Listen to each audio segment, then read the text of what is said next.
Garfield Refining is proud to be the premier refiner for dental professionals. Garfield helps dental offices get the most for their gold, silver, platinum, and palladium dental scrap. With over 130 years in business, Garfield sets the industry benchmark for high payments and superior customer service. That's why they've been voted North America's best dental refiner by Dentaltown magazine for 13 years straight. Get the highest returns on your dental scrap without ever having to leave the office. Right now, Dental Assistant Nerds podcast listeners can get a $25 bonus when they refine with Garfield by using the code DANP-24. Visit www.garfieldrefining.com/DA Nerds podcast to learn more. Download your shipping label and get started today.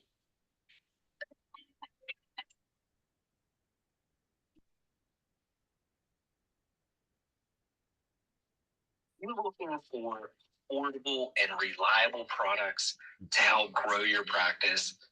Contact Dental sales team today to help get you started.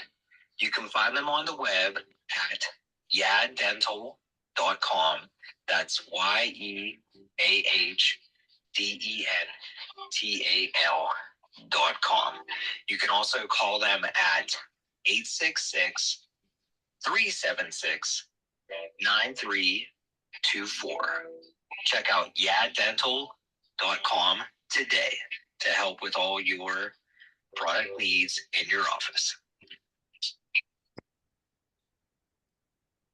Hey, what's up, everyone? Welcome to another episode of the Dental Assistant Nerds podcast.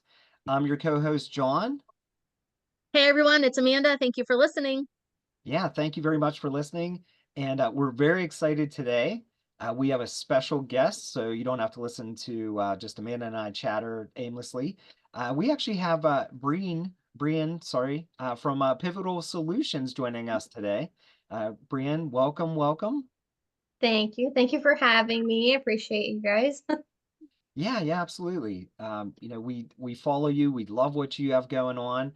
And honestly, we were excited that you reached out. You're one of the few people, we always say, hey, if you want to be on a show, you have something to talk about, you have a topic idea, please feel free, reach out to us. Let us know what's going on. So Brienne did that, and we were able to schedule something, and we're lucky to have her here today. So why don't you share some of your thoughts as to what we want to get into today? Yes, definitely. I've kind of rolled my sleeves up today, and my brain's just reeling of having a message and hoping that it can reach the right people and be received as intended. But the reason I reached out to John and Amanda is because as an EFDA myself, prior to going into practice management and coaching and speaking, I have that EFDA background and I maintain that. But I just with the landscape of things in dental practices currently, when we talk about hiring and interviewing and training and investing into the dental assistant community and the asset that that assistant can bring to the practice. In my experience, from managing and also working with clients to help them hire and retain employees, I just had to say, we have to do better. We need to do better. As dental assistants, we need to show up. We need to do better. So I really wanted to speak to that elite group of dental assistants, dental professionals that are out there. And I want to work with this level of dental assistants to really spread awareness, spread the message, and set this standard in our community of dental assistants of how can we do better, how can we really hold each other accountable, and how can we band together to bring an elevated standpoint or viewpoint on dental assistants. Because I see so many, like I said, high caliber, elite dental professionals that are assistants. They're going above and beyond for their practice, their team, their patients. They're always learning something, developing something. They have a passion for technology or procedure, and they're just in it. They want the best, they want the most.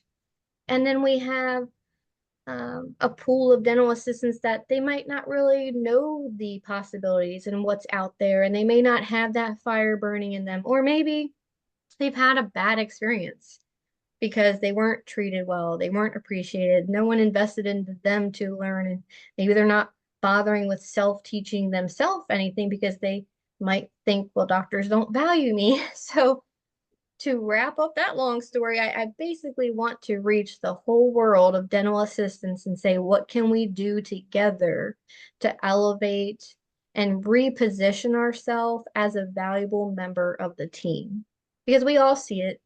We see dental assistants promising the world. I've interviewed many, I've done skills assessments, I've hired dental assistants. They are promising the world. They look so great in their resume. They seem like they have some potential in that skills assessment, but then, we're past that 90 days or a few months in, and they're just not delivering. They're not bringing to the table what they said they had. They expected high level wages. They expected to be able to come into the office.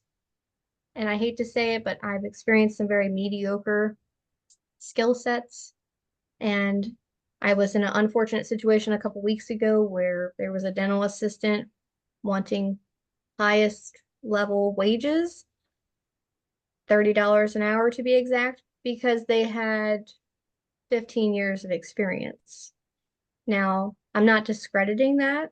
I know some very high level skilled dental assistants that really are an asset to the practice, that really put in the time and energy and effort to add to the bottom line.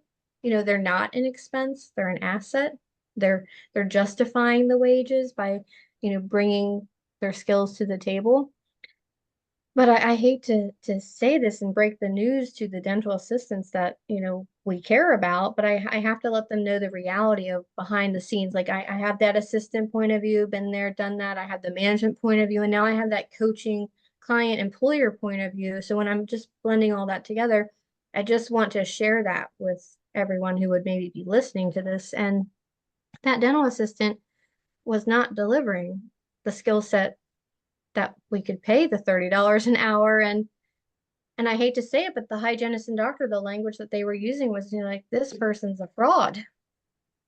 So when we're in these groups and we are a dental assistant that might be commenting of like, boy, I wish I could be valued. Boy, I wish doctors were willing to pay me what I deserve. Boy, I wish I had more responsibility. When we see dental assistants that are wanting that, but we're also in the groups and we see the doctors saying like, oh my gosh, dental assistants, they are like nobodies, they're replaceable, it doesn't matter. I don't know why they think they need paid all this money. I Like, could oh my train gosh, a I had a monkey. girl want $15 an hour. Who does she think she is? They Yeah, I don't could even train a know monkey for $11 an hour. Yeah, I read a comment over on Sunday. Yeah, his training monkeys start at, X of amount an hour. So, I left that comment up so that and that breaks office my can, heart. if I can't even imagine referring to my employees as training monkeys, but Yeah. maybe if some of those staff members see that doctor in that comment, they'll think a little bit differently. I Yeah. think that we need to revert back to the basics. I think we've all three of us agree that if we want to be treated, and I am full-heartedly believe that this is a career, so put yourself in a place. John and I, when we teach our dental assistant course, day one, we talk about career versus job. My first job was at Burger King. John Don't say knows anything my stories. incriminating. Huh? Don't say anything incriminating. Yeah, my John knows my stories about working at Burger King. Did we show up on time? Did Were some we French toast dressed? sticks make their way out of the, Did the the building? French toast sticks make their way out of, the establishment, maybe unpaid? We made decisions that weren't the best decisions. But live and learn. You get into a place of a career, is our actions, as we're getting to, the point here, is our actions worth what we want paid? Just starting with the professionalism of our actions, of showing up at the interview, and just how we are presenting ourselves. I think we see a lot of talk on social media that like, oh, dental assistants need a union. We didn't even kind of pre-talk about this, but I have I mean, seen that. I don't know what that union's still only going to protect you for so much when let's Yeah. just change the conversation of our actions in order to get that hourly rate that we're hoping to eventually get to.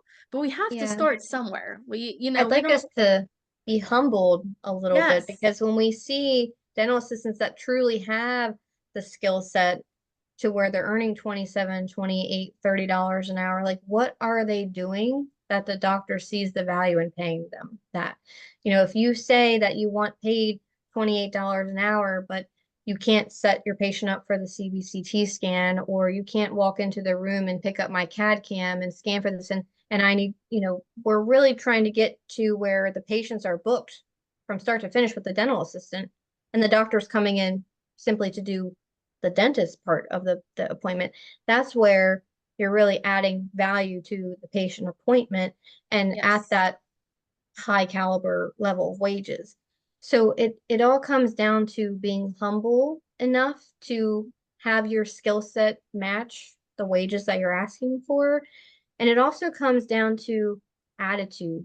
I think attitude is everything, especially post-pandemic. You know, I've been faced in situations where I had to hire team members that did not have a dental background.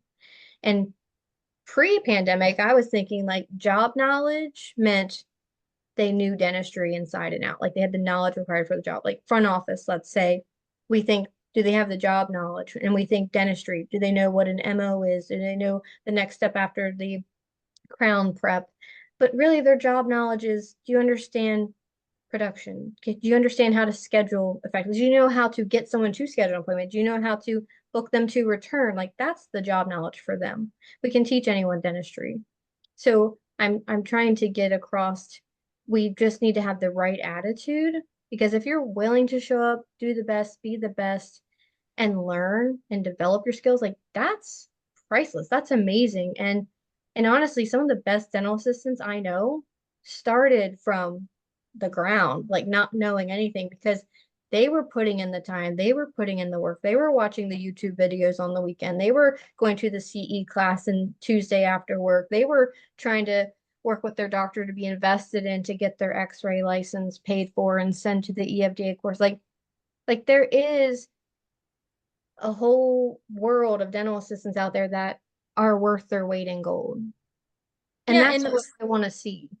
so much training is your future. Mm-hmm. Training is your future. I heard that in a conference recently, and I was like, oh my gosh, that's exactly what my brain has been thinking. I just didn't have the words, so I'm stealing it from somebody else. But training is your future, no matter if you have 5 years of dental assisting school or a dental assisting experience, you've been in the field for 15 years, 20 years. We teach our our 13-week program, and so much we see online of like, well, I wasted my time in this education program, or this doctor didn't teach me anything, or I didn't learn anything at this CE course, so I'm not going to go to another one.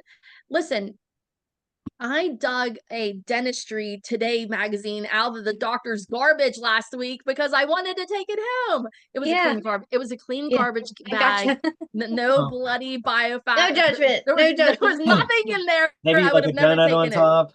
Yeah, it still had that the plastic sleeve over top Yeah. of it. And I'll bring up to my first page that I opened.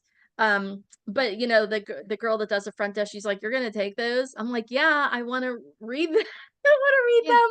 And honestly, those, we know a great, phenomenal business practice owner here in the Pittsburgh region. And he also started as a dental assistant and on the job trained dental assistant at that. And now he is one of the 3 owners of a very established orthodontic practice and is doing wonderful. But you have to be willing to do the work. You have to Yeah. be willing to show up, and you have to be willing Yeah. to do the work. And I love your example of, that doctor having that assistant that comes in and the doctor just needs to do the doctor work. We Mhm. need to get past this conversation of, well, the doctor's just taking advantage of me. I'm doing all of his work. Mhm. No, the doctor is dentistry. Yeah. The doctor is the procedure. As the dental assistant, we are we're the mindset of being prepared for the doctor. We're being prepared for the room, preparing, is there an x-ray? Is there, kind of, our checkoff list that we have. So, we also need to be aware of, um, being prepared, but also if you don't know what you're allowed to be doing, of course, we can have a whole other podcast, but Yeah. also making sure that you are staying in that scope of practice of what those policies or procedures are allowed in your state. Yeah. But yeah, being prepared and having that procedure ready so that doctor is able to step in, that is the difference of you being a dental assistant that, hi, Yeah. Mr. Smith, have a seat, the doctor will be in, and then that's it. And then You you clean leave, up and you the didn't even room. open the pack, and you tell the Yeah. doctor your patient's ready, and they walk in like, well, they're really not ready. My air water is not even on here for me to do my exam. And can you get me a mirror? And you're leaving the room 10 times because you're just there going through the motions. So, Yeah. and I will just be clear that I'm not here discrediting anyone's experience of if they No. have been in a place where they were undervalued, they were underutilized. I meet doctors all the time that they have an EFDA, but they don't let them make the temp, or they're not letting them isolate. And it's like, what are you doing? Go be the doctor. You have this EFDA, like train them, teach them, pour into them, let them feel empowered and trusted and like they're making a difference. And it goes beyond that chair side assisting. Like I work with my clients to actually implement what's called assistant doctor scheduling. And the best analogy I can give is it's very much like if any of us have been in the unfortunate circumstance that we need surgery, we are arriving to the building to check in.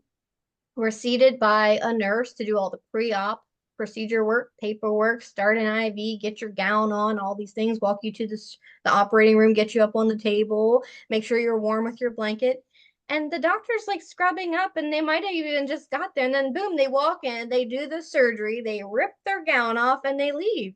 And the nurses are taking your IV out, they're cleaning you up, they're putting your little socks on, your compression boots, and they're waking you up, they're monitoring you. There's like a whole thing. So it's not dental assistants need to think like, oh, I'm doing their job for them. Like, no, you are that auxiliary, you are that aid. Like it goes beyond chair side. You're doing research for church, you're managing lab cases, you're behind the scenes advocating for patients and getting the treatment that they need, documentation, photography, ceramics, making lab cases. I mean, we're not taking shortcuts. We're finding ways to be an asset and actually bring, elevate the patient's experience, elevate the practice, and bring in new ideas, understanding materials. Like it's so much. So I really wanted to get that message out there of dental assistants, what can we do to do better and be better and hold each other accountable? Yes, there is the pledge of the dental assistant of like, I'll be amazing, I'm great, I'm going to serve my patients, but we really need to revisit some type of standard. I don't know if we need to have and understand like, hey, there's a tier 1, a tier 2, because yes, there's CDA, RDA, EFDA, and DA. But what does this all mean? What should our wages, what expectations are for each level of wage? Like, what do I bring to the table? What can I promote in the practice to really benefit? Or maybe I am that assistant that I have the attitude, I have the desire and the want to learn. Let me find that doctor that's willing to invest in me and send me for my x-rays, and I'm going to feel so honored, blessed, privileged, whatever, that I'm going to pay them back 10 times just by my effort, my energy, my service. Like they're going to see that I'm that one. And I do know that there are a lot of doctors out there that have that fear. I've experienced it myself where they're like, oh, well, I can't invest them and teach them and train them because what if they leave? And I've heard before, and I say all the time, it's like, well, what if they stay? And you haven't trained them, taught them, invested in them. Like they're with your patients and you haven't made that investment in them and they're staying. Like that's far more riskier and dangerous. So I just want to see if dental assistants can start that conversation of, let's look at our veteran assistants, our, senior assistants, like John and I were talking about before recording of like, hey, it took us 10 years to get to this $28 an hour. It took us 12 years to get to that $30 wage. And I'm doing all this X, Y, and Z for the doctor and patient, and the doctor can go and be serving another patient. So there's also the flip side that I don't want dental assistants to be thinking like, oh, well, this person is someone here saying like we don't deserve wages. That's not what I'm saying at all. I'm just saying we need to have proper expectations and be able to deliver on what we're promising. But also when I say do better and be better, from EFDA to management to now coaching, I am experiencing such a drastic change in the landscape of hiring show up for an interview. If you're going to put a resume out there and apply for a position, show up to the interview. Dental assistants, you should be talking to your friends that are dental assistants and you not hear them say, well, I'm just not going to go to that. Or I changed my mind. And that goes two ways. If I'm an employer and I've hired a dental assistant, I really should have the proper etiquette to contact all of the other applicants and say, the position has been filled. We wish you the best. So it is a two-way street. We just don't have enough time to talk about both sides of the street today. So I just want to help. I want to help the assistants, because I see them applying. I see them asking for the wage, but I want to help them see that also lines up with many other things. So if we're going to apply for a job, please hold each other accountable and say, are you showing up for that interview? Were you 5 minutes early? Did you take a copy of your resume? Were you dressed professionally, or did you dress in scrubs because you understand if the interview goes well, maybe you would stay for a skills assessment? Do I arrive with questions? Show some interest. Also, be able to speak well about yourself. I am looking at so many resumes that they're asking for $28, $29 an hour, and they say can break down rooms and take alginate impressions. And I hope you can. How can you really elevate yourself on paper? I did graduate from a business college, so I have a little bit of a higher standard when I'm looking at a resume, but I've also learned to extend grace and reach out to the person anyway, because some people don't have the skill set to create a nice resume. So I want to still talk to them as a person. But I just want to have assistants say, if you're asking for those wages, what can you really say on paper? I had CAD CAM experience. I've had my last infection control class was 6 months ago. I'm up to date on my CPR. I know how to do this procedure, this procedure, this procedure. What I can take off the doctor's plate is X, Y, and Z. So what can we really do to say about ourselves in an interview? What questions can we ask to show them I am worth what I'm asking for?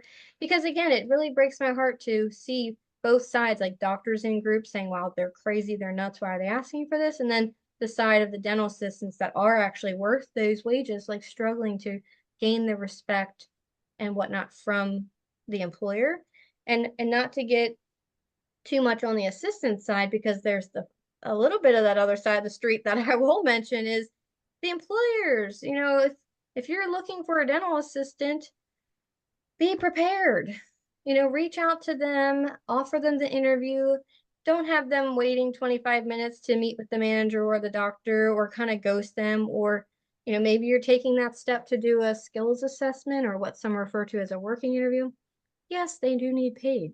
Okay, have them show up and be prepared to pay them. Have a check ready, have a temporary employment form where you can get their social and all the things for the tax stuff. But also, let's think of what can we really do to evaluate their skills, because let's be honest, you can't get to really know someone in 2, 3, 4 hours of them maybe suctioning for a filling or something. So I'll read some of my notes here. I'll spit some ideas out of like what they could actually have there. Hold on one second. We're gonna let you. Commercial break. That's okay. Keep your. John didn't do his sign. No, that's okay. We're all. You gotta. If you're listening to the podcast, watching YouTube, we are all three talkers, so we could probably do this for about 2 hours at least. So let's. We're gonna take a quick commercial break. And then we're going to come back. We're talk about preparedness with the interview from the employee side and the employer side. So we'll continue that conversation in just a minute.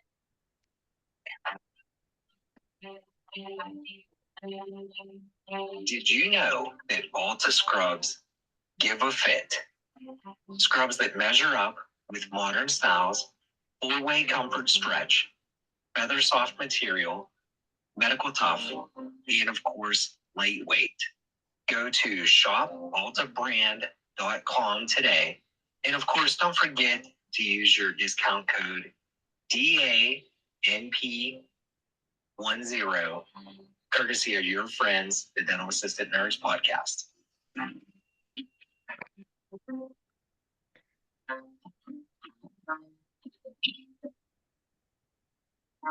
You need a break from work and dentistry, maybe in the form of memes or just plain old good humor?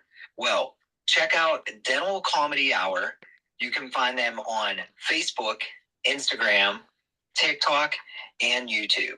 Be sure to like, follow, subscribe today so you have access to all of their amazing content. Just search Dental Comedy Hour on your social media platforms. All right, and we are back on the other side of the Dental Assistant Nerds podcast. We are back with Brian from Pivotal Solutions, and she was just getting ready to get into a list. You know, she said the word list, and we were like, hey, we gotta take a break, you know, because it's we know how lists go. So It was a clue. yeah, so why don't you wrap us up here and Yes. with all this great information. And you know, something she's reiterated is this isn't an attack on anyone. Sometimes I feel like a lot of us need an assessment. We get a little bit complacent. You know, we see some of these wages and it's like, hey, I want that, but you forget about all the work you have to put in to get from A to Z. You know, so I think this is definitely a great reminder, and hopefully people take this the right way, that you know, just because you have X amount of years and Susie has X amount of years, that doesn't mean that you're both on the same playing field. That's something that we try and explain to our students, that you know, if you worked in Dr. Smith's private practice doing, you know, fillings, extractions, maybe a crown or bridge every once in a while, and you saw 6 patients a day, 3 days a week, you're definitely not on the same field as someone who's, you know, seeing 40 patients a day, doing implants. Like, it's just not the same experience. So, you know, you really need a reality check sometimes to say, "Oh, okay, this is what's going on. This is what's being asked of me." And you know, basically negotiate and fight for yourself, and you know, get what you really are worth. Yeah. To advocate for yourself, you know, that's important. But we're reaching out to assistants to hold each other to a higher standard, you know, to show up, be your best. And if you do really see you're in a situation where you're underpaid and not appreciated, there are environments that you do need to exit out of. But again, if we can work together as assistants to set these standards, have true, honest, humble, realistic expectations, we can work together to build each other up and know what to expect, know what's fair, know how we can best serve our patients, practice, and team. But again, that's another story. When I start talking about employers also being accountable, because now if we're going to be raising up generations of dental assistants, that's going to really be at the highest level, be learning and growing. They're super into technology, patient procedure, all the things. The doctors really also have to align with that and match and be willing to see that they are the asset, they are valuable to what they bring to the practice. So I want employers, you know, if we're going to have skills assessments and whatnot, I think that's very important. But it's hard to get to know someone in 2, 3, 4 hours. We oftentimes have them showing up. They don't know what they're supposed to be doing, who they're supposed to really be with, and they might help with a filling or something, and maybe look where things are stored at, and then they're going home. And what did we really learn? So I want employers to be ready by actually having a plan of what they could have that person do. And I'll actually make this as a listed resource in one of my groups or whatnot, and I can share it with you. But instead of all of those things that we were just mentioning, like actually assign a team member clearly to this person, like, hey, you're going to be following this person around or working directly with them today. If you have questions, you need to ask person A or person B, or come directly to the doctor. Like, who is it? Who's answering my questions today? Who's giving me directions of what to do? And then go beyond the assisting chair side by like, hey, just go suction over here for the filling. But let's look at the dental assistant training manual, and actually, hopefully there's some photographs of a setup. Can this person look at the photo and make a procedure setup look like this? Or you can even take it a step further and have them take a pile of instruments and create a set. Like, what does your restorative pack look like? You know, sort through these instruments and put a purple color-coded band on all, making a restorative pack, and it looks like this photo in the manual. That could be a fun little experiment to see their aptitude in things. Yeah, I mean, Or as far as, I don't mean to interrupt, but maybe this is definitely like a hot topic for us, is when these offices advertise like on the job training, you know. Amanda, what does that mean? Amanda, why don't you chime in with this one? I can't, Okay. but I can. Okay. She's too emotionally torn apart from the last I'm completely okay with the YouTube video, my facial expressions I'm giving, by the way. So it's totally fine. Okay. Yeah, I think our OJT or on the job train, which I'm going to do a TikTok video after we're done about this as well, is that there's a difference between really making sure that someone's actually going to train you, not just what you learned today, I hope you remember for tomorrow. And then what you learned tomorrow on piggybacking for today, you can remember for Friday. Yeah. That's not any training. Yeah, that's Making learning sure on the job.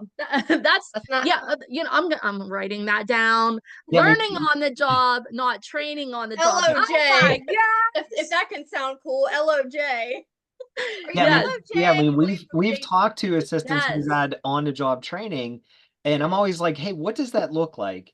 And they're like, well, honestly, I showed up and the doctor looked at the schedule and he's like, hey, we have a 15 DO, let's go. And it's like, what is that? What does that even mean? And what does that Yeah. entail? So, yeah, getting back to, And do you have a manual with a picture of that? Because if not, that's a different conversation I need to help you with. Oh my. It's a very broken system. We'll have to do another podcast on that. Yeah. But making sure that your person coming in, I love that idea of this is a bundle of, hodgepodge instruments of 20 instruments, you make a composite pack. That's definitely proving that when I'm coming in, that I can justify that I have been a dental assistant for 8 years and that I can make a pack. Of course, we know all 10 doctors can make a 10 different pack a little bit different, but you're going to understand you need a syringe, you need an exam pack, you need the composite instruments. What are the composite products that you need to perform that procedure? So there's a very, very vast difference of that you can memorize something and repeat a task. And there's a very big difference of repeating that task and knowing why you were doing it. Yeah. Completely different.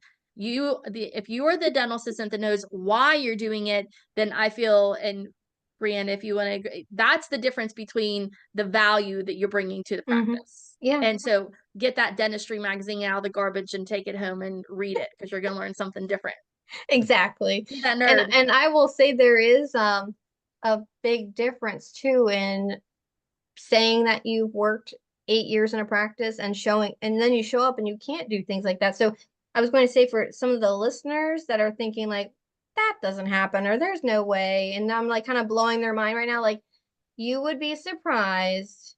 I mean, reaching into ultrasonics barehanded, picking up stuff off the, like things are happening out there that would blow your mind. So dental assistants that are listening to this and we're blowing your mind, like these are legit things that happen and that we are facing. Like after interviewing hundreds of assistants, I can tell you, you see some things. But that was one of my ideas. I was also going to say like we can give the person doing the skills assessment a model and see if they are comfortable taking a CAD CAM scan. And again, these are not tests, pass or fail. This is seriously a gauge for the employer and the employee to see where are you at with your skill set, your knowledge base, what will we have to show you, teach you, tell you, or what do you already know? So it's not like I'm passing or failing this test. I'm just as an employer really trying to understand where are we at here and where do we have to get you to the level. Because every practice is different. Every practice has a learning curve. So it's not, hey, pass or fail. It's like, I just need to know as an employer, do I have the time to make and invest into training? Or is it going to be a situation where, hey, you better hit the ground running because you're going to learn as you go? Like, we need to know these things. So try taking a CAD CAM scan on a model to see if they're comfortable holding the camera. Does it look like they've done it before if they said they have? All the things. Also, let the skills assessment assistant greet and seat a patient. What's their personality like? Are they comfortable interacting with patients? Because I mean, I've worked with a girl that literally would just start crying over anything and have to leave the room. And, we just have to, like, are they comfortable interacting with our patients? Do they know how to take a blood pressure with the machine and equipment that we have in the office? Or take a treatment plan that has been used for a patient and let that person chart it and enter it into a dummy test account or something. Like, how proficient are they using the computer? They say they've used Dentrix for 24 years. So can they enter a clinical note? Can they save a photo? Can they put in a treatment plan? And it's not do all these things, it's just some ideas. But maybe you should have them mix an alginate and take impressions on employee or existing models. Like, can they mix the alginate properly and in the time necessary? Can they take an intro photo? We know these days photography is everything in a dental practice. So can they, not have two left hands? Can they actually do this and take a picture of a fracture or crack and it's not all steamy? Maybe have some photos that someone else has already taken and ask, what do you see in this picture and what would you educate the patient on? That's a great way to understand your patient, your dental assistant's knowledge. Maybe identify restorative materials that are in your procedure tub. Like, can you tell me this is etch? Do you know this is composite? What's the order of things here? I'm almost done. Oh, It happens. And then also, I go ahead. I know no, you're no, biting no. your tongue. I was No, going my to brain's like, but also we can count the number of instruments in each pack and make a list to hang in a sterilization area, because let's hope that the skills assessment person is someone that you're moving forward in hiring. And I always say it's great for someone like you were talking about earlier. Don't just tell me there's 18 instruments in this restorative kit. I'm actually going to count them myself and I'm going to make a list. Hey, the restorative kit has 18 instruments. The extraction set has 15. And I'm going to take that list. I'm going to put it inside the cabinet door of the sterilization area so I can actually look at something instead of asking the same question 15 times. So have them count instruments, make a list.